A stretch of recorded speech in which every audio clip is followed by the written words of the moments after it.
Assalamu alaikum wa rahmatullahi ta'ala wa barakatuhu. Barkanmu da zuwa darasinmu na farko akan smartphone graphic design. An gabatarwa ne da za mu yi ƙarƙashin smartphone graphic design wanda za mu yi amfani da software guda biyu. Daga ciki akwai Pixel lab wanda da shi za mu yi design ɗinmu kamar yadda kuke gani ina ciki, sannan akwai background eraser wanda shi ma da shi za mu yi amfani gurin cire background na hoto ko na wani abu da muke so mu cire. Wannan guda biyu da su za mu yi.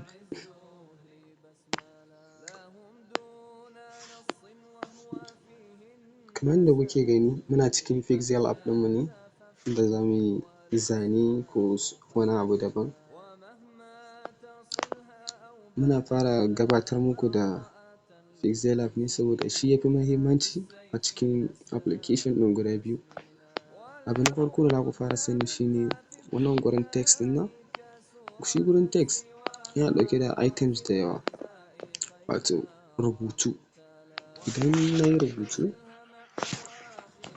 ya danganta idan na yi rubutu ina son style ɗin shi ne me nake so da zan yi game da rubutun, to za mu bi ɗaya bayan ɗaya mu muku bayanin shi in sha Allahu rabbi. Misali sai in ce edit text.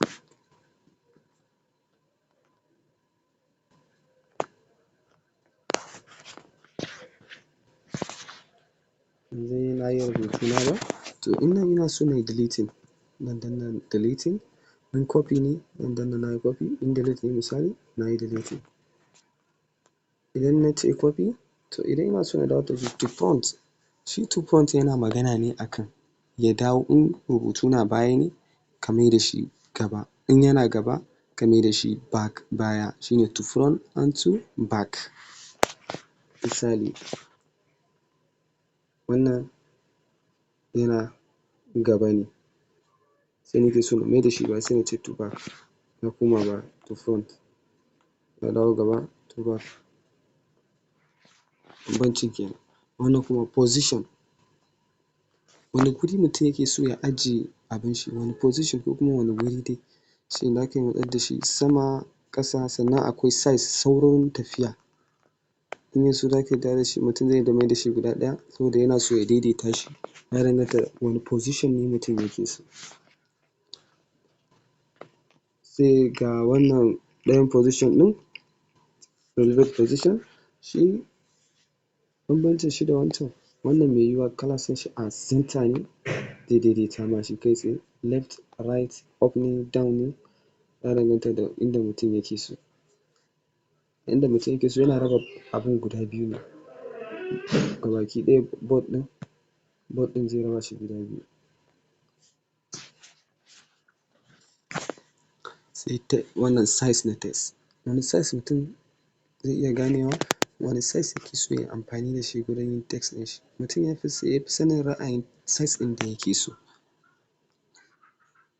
Depending, ɗan ba ka space, wurin design kowa yana da yanda yake so ya ga ya fitar mai, just depend da ra'ayin mutum. Idan na bar shi haka na cire wasu.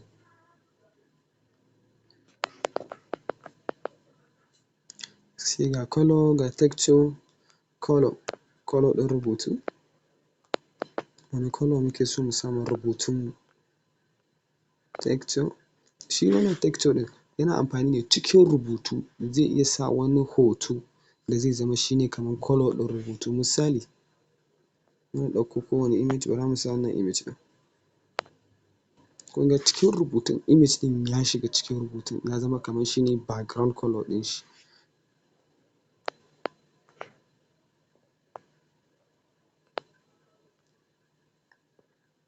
Sai opacity ɗin nan, shi opacity ɗin nan amfanin shi shi ne, misali kamar yanzu ina so ya ɗan shige, rubutu ya ɗan shige cikin wani abu sai in yi amfani da shi.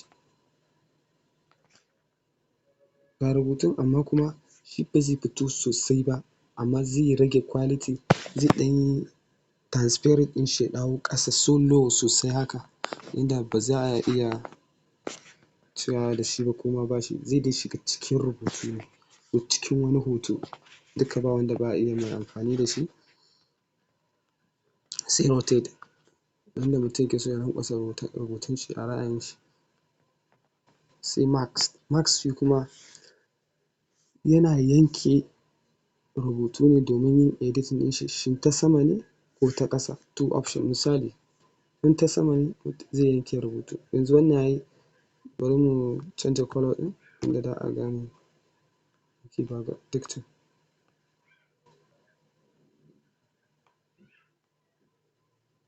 Kun ga ya yanke, sai in ce copy, sai in yanke wannan shi kuma ta ƙasa in and out, sai in ce wannan out ta ƙasa, sai in ce bari in canja ma wannan colour, sai in zo in daidaita su a nan.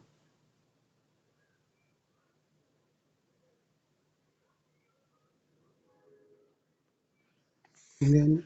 To amfanin shi wannan mask ɗin kenan, shi ne amfanin mask. Zai yanke sai kuma ya yanke akwai in akwai out, ya danganta da mutum wanne ya zaɓa int ne ko out ne. Sai font ɗinmu shi ne style ɗin rubutu da mutum yake so, suna da yawa, sai wanda mutum ya ga shi ne ra'ayin shi zai iya zaɓa. Style, bold ne, italic ne, underline ne, in kuma mutum na so ya cire zai cire su duka. Wannan T da aka ɗan mai crossing line shi ne duka abin da mutum ya sa zai iya cire su but a ra'ayin shi ba. Wannan shi kuma zai ɗan yi bending ɗin shi, kamar mutum zai haɗa logo zai iya bending ɗin shi. Background ɗin rubutun mutum, misali wane background mutum yake so ya sa, iya rubutun zai fito, iya wannan rubutun wane background yake so. Sai ita shi yanzu yana cikin what's it called bend, ba za ku ga ya dawo muku shi ba, amma idan muna tutorial in sha Allahu rabbi za ku fahimta yanda yake aiki sosai. Stock shi ma za ku ga kamar outline yake shi ma, zai fito da bayan colour da mutum ya sa sai ya fito mai kamar outline a baya, bayan rubutun. Sai ga shadow ɗin rubutu shi ma kun gani, shadow ɗin da rubutu yake so duka step by step duka za mu zo mu yi amfani da su duka nan 3D yanda ake sa 3D na hoto haka 3D shadow.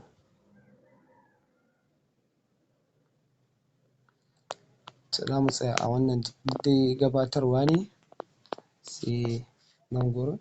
Shi amfanin wannan da kuke gani shi ne duk wani items da kuka fito da shi a jikin board ɗinku na graphics da kuke yi yana zuwa nan. Ana iya kulle shi yanda ko kun taɓa ba zai motsa ba. Yanzu dai na kulle su, to ko da zan taɓa ba wanda zai motsa.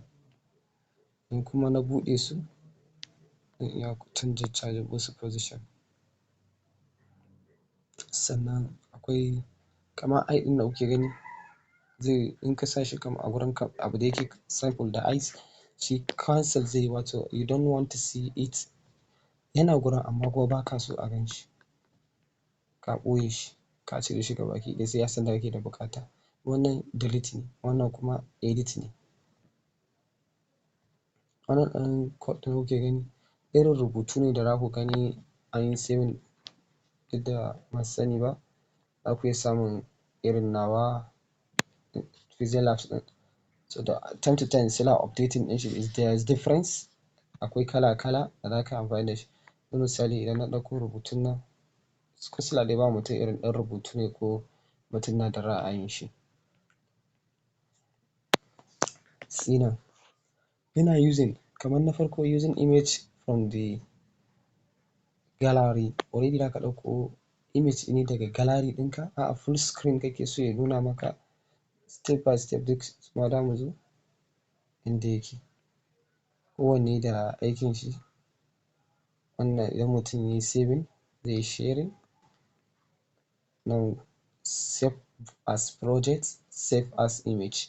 save as project shine idan mutum zai saving ɗin shi a matsayin project wanda daga baya zai iya dawowa ya shiga ko yayi mistake ko yana buƙatar editing. Save as image shine mutum zai shiga sai ya dawo image ya je gallery ɗin shi ya saving.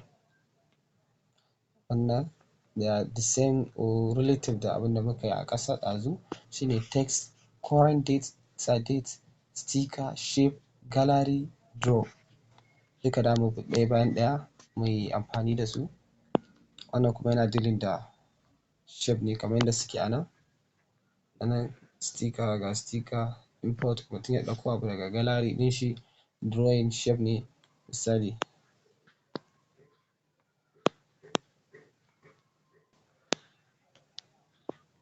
Wanga na ɗauko daga image ɗina. Duka zamu zo muyi inda abin yake. Shi kuma shape mutum ya danganta da wani shape ne da colour inda za a yi colour. Kamar in mun zo zamuyi under logo zamu ƙara bayani sosai game da su one by one. Sai wannan under background, shi wannan gabaki ɗaya yana under background, canja background colour da sauransu. Idan mutum na so ya dawo da shi transparent ya cire komai na background ɗin sai in kana da hoto a gallery ɗinka sai use this background.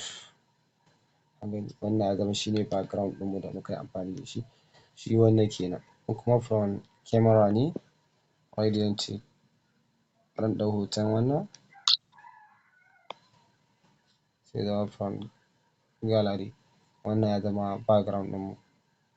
Sannan suma suna saving some of the backgrounds muce zamuyi amfani da wannan. To haka duka muna da background mabambanta kuma mutum yana da ra'ayin sa nashi background ɗin. Idan mutum already yana da background da yake so zai yi from gallery shi zai je ya ɗauko background ɗin shi. In kuma yana da gurin da yana zaune ne zai ɗauka camera ne da zai yi amfani da shi a matsayin background colour ɗin shi. Insha Allahu rabbi anan zamu tsaya a class ɗinmu na farko wato muke mai suna da gabatarwa da ya shafi smartphone graphic design. A class ɗinmu na gaba zamu ga yanda ake amfani da su ɗaya bayan ɗaya da kuma yanda zamuyi sarrafa shi. Sai ku kasance da mu a class ɗinmu na gaba sannan ku kasance masu yin practical saboda shi ke nuna cewa kana mai da muhimmanci sannan zai baka daman ƙwarewa akan fanni mabambanta. In mutum bai yi practical za a iya gama program ɗin ya tashi kuma bai iya wasu abubuwa ba. Daga baya zai iya ganin wasu na yawan ayyukansu sannan shi kuma an bar shi a baya. Allah ya bamu sa'a amin summa amin.